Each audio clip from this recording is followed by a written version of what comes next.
I have a couple other lyrics. Another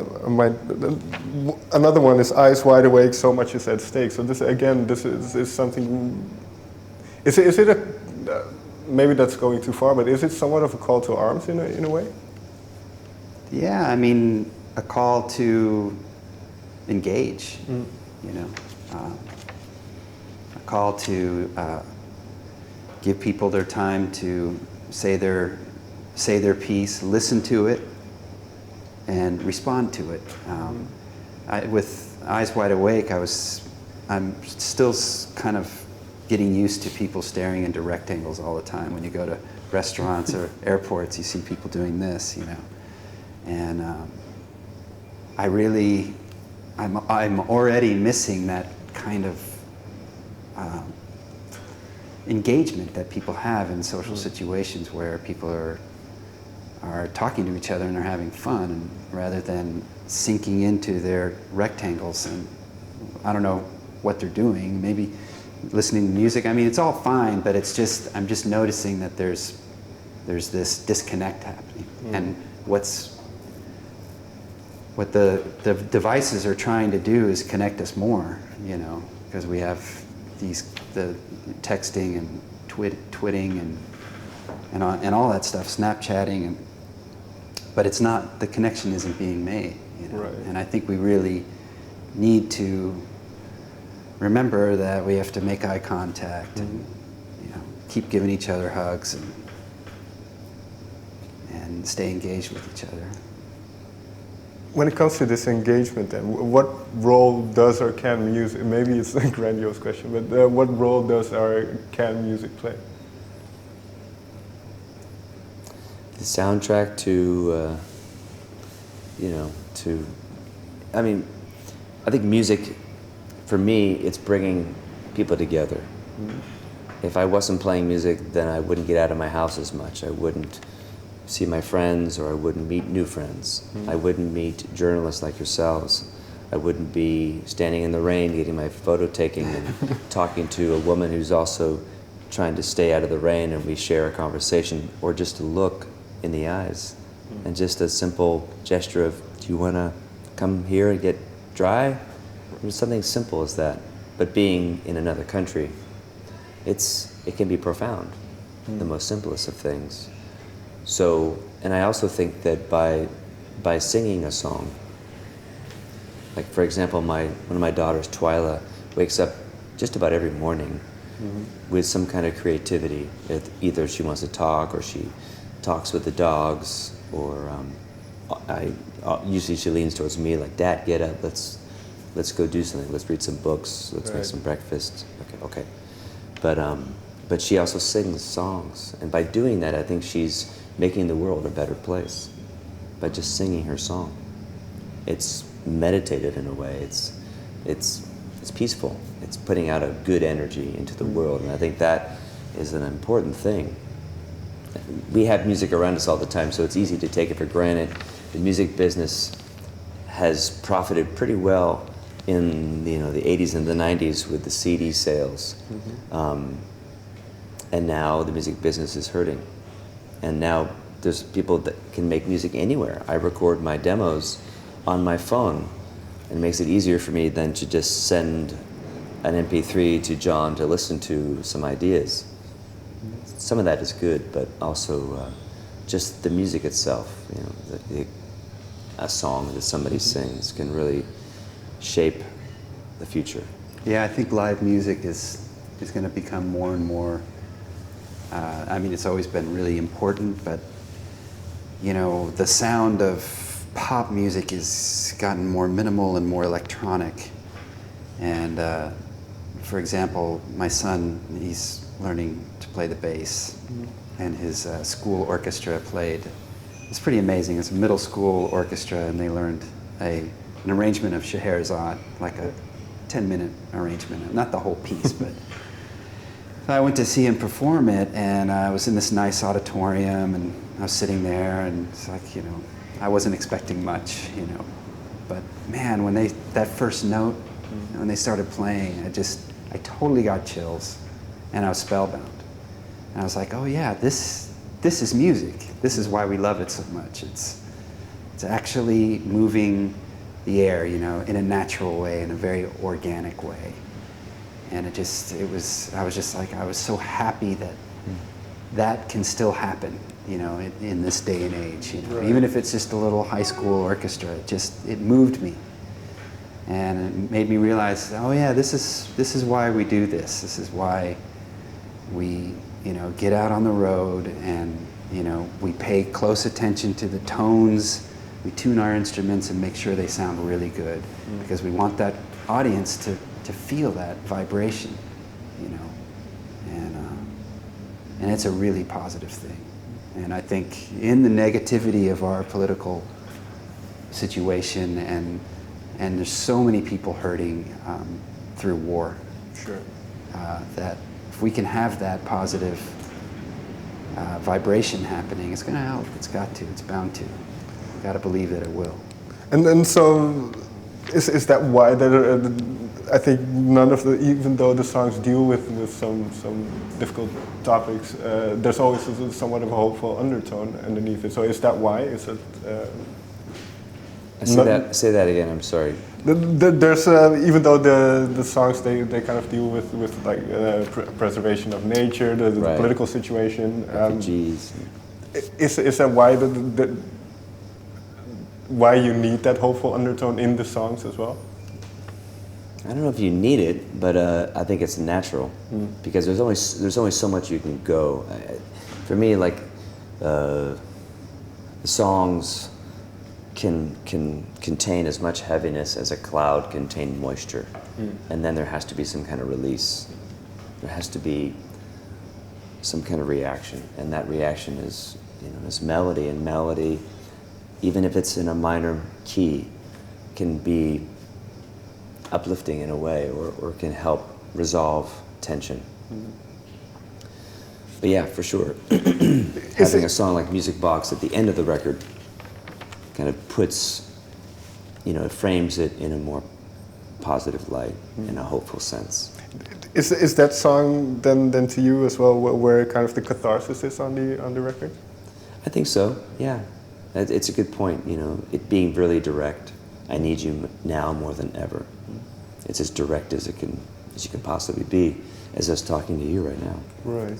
There's one more song I'd like to talk about, which is Dead in the Water. Sure. And there's a line in it, I make the law and I decree a new kind of wrath. Yeah. Where did that line come from? Comes from observation of, you know, the last 100 years of human politics and corporate greed and just devastation. With these kinds of songs, are they difficult to write? Some are. That song is kind of hard to write, to just embrace it and go, okay, I'm just going to do this and see what happens, but also have fun with it, you know, and it is a surf song, and it's a really kind of joyous expression I think for John and I personally to play. And then once I just channeled all my energy into becoming, you know, this different character, I don't really do that so much in Calexico songs, not to this extent.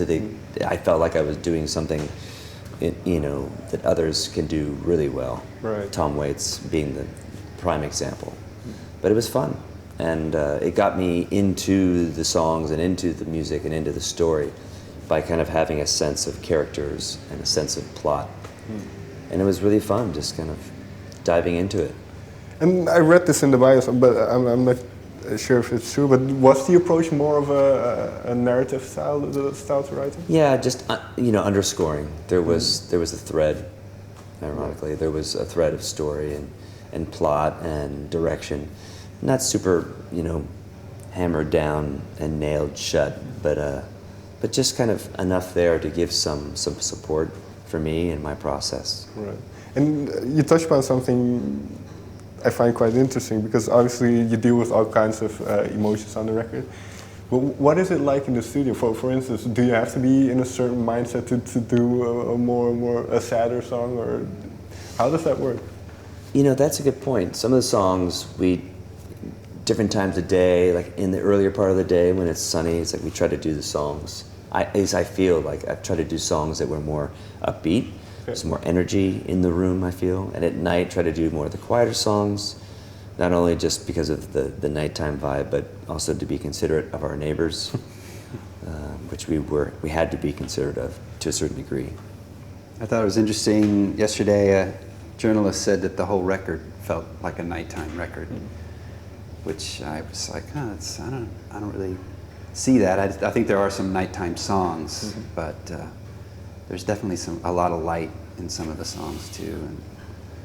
And yeah, mindsets it's interesting. You have to make that separation sometimes. Right. Because in your head you could be like feeling like crap, but you know you gotta show up. The tape's rolling and the mics are there, and we gotta do this, and you go for it. And it's amazing how with a lot of things, whether it's you start playing the music and it starts to change you and it starts to make you feel better. Yeah, that is so true. That reminds me of, because I feel pretty tired right now. And I'm sorry if my energy is kind of low. No worries. But it reminds me of being on tour. Waking up, you got to do a sound check, or the day, your energy level's down. It's hard sometimes traveling and getting good rest. And every night is Friday night, so by the end of the night, people want to engage and talk and ask questions. But the beginning of the show, I think we're all a fair amount kind of nervous. There's that energy of like, how's it going to go? Is it going to sound good? Is it going to work out great? What are the crowd? What are they going to feel? What are they going to give back? And then you're a couple songs in, or halfway in, or whatever, at the end of the night, the feelings are medicinal. You feel elated. You feel like there's hope is all around, And so I think about other musicians who are going through a lot, who have been through a lot. And there's a couple that I can think of right now, and I ask myself, how on earth can they go back, make a record, and then go on tour if they've lost a loved one or a family member? It's like, it seems impossible. Or even for us, like, it's so hard to leave our families and our homes. We love what we do. And it is challenging. I mean, I'm 50 years old now, and my kids are 6. I have twin daughters, and it's hard. I got the email yesterday, the girls are really, really missing you. It's like, oh my God. Or when I talk about Twyla and her creativity, or Genevieve and her ability to remember lyrics of songs, even ours, my heart swells. And, right. And it grounds me, but it makes the work that we do that much more vital and more powerful and more important. And get the work done and get your ass back home. Finally then, with that in mind, what is the drive then to keep going out there and to keep... It's a great question. You want to give your... Yeah, I was just thinking about it. I was like, I don't really know. I guess it's just, the same reason why you still want to do your journalism or your writing, or, I think the human experience is, we need each other, and when we get isolated, that's when things start going down really fast, right? And so you hook up with your kid or your wife or your bandmate, and you start a dialogue, and that's when things can get better, and there's that chance. And usually it does get better, right? Even if you just confess, I feel like shit right now. And then your friend has heard that, and you're like, hey man, I know how you feel sometimes, and automatically right there you're feeling better. Right. You get the load off. So I think that's why we do it. We just you gotta keep living, Yeah, I'm really inspired by the elders. I can't believe these guys, like Leonard Cohen, he kept going right up to the end. Right. And sadly, we just lost Tom Petty, but you know, you find out that he's did that, how many shows? I think it was 46 shows or something. It was a really long tour with a broken hip. He did that whole tour in pain, you know, but he's like loving it. He's having the time of his life, you know. And I watched some of his performances, and it's really inspiring. You can tell he's really enjoying it. It's like, of course, these are my songs, and all these people are still showing up to hear them and enjoy them, and so. And for me, it's again, you know, it comes back to that feeling of you're tapping into something that is bigger than you are. It's bigger than the hatred and the racism and the bigotry that we're being exposed to on a daily level in a very deep, negative way. So it's not only helping yourself, but it's helping the world. And in some ways, it's what we do. You know, you ask, well, you know, what are you doing to be involved? It's like, well, I'm singing songs. I'm not behind a desk designing, you know, nuclear warfare. Right. I'm singing songs of peace, openness, acceptance, regardless of background, culture, faith, belief, politics, you know. And so it's tricky because, you know, it's easy just to say like, well, you know, I'm not going to do that. It's too expensive to do. It takes a lot of planning, a lot of time, a lot of energy, a lot of finances to get ourselves here, to make a record, to go on tour with band members, 7 band members. And we need each other, you know, to do this. And I spent a lot more time than I probably would if I was doing just a regular job on this. Sure. You know, and I do it because I'm passionate, and this is kind of like my calling in a way, you know. And I'm looking for those moments every night on stage where we veer off the page, we veer off the road, and we're improvising something, or the sounds are just right, and they're the most beautiful, and that's why I do it. It's not like that every day or every night, but there's those moments. And so the same thing with recording the records. There's those moments that you keep on pushing yourselves because you want to achieve that same feeling of freshness and newness and openness that you've never experienced on a recording session in the past.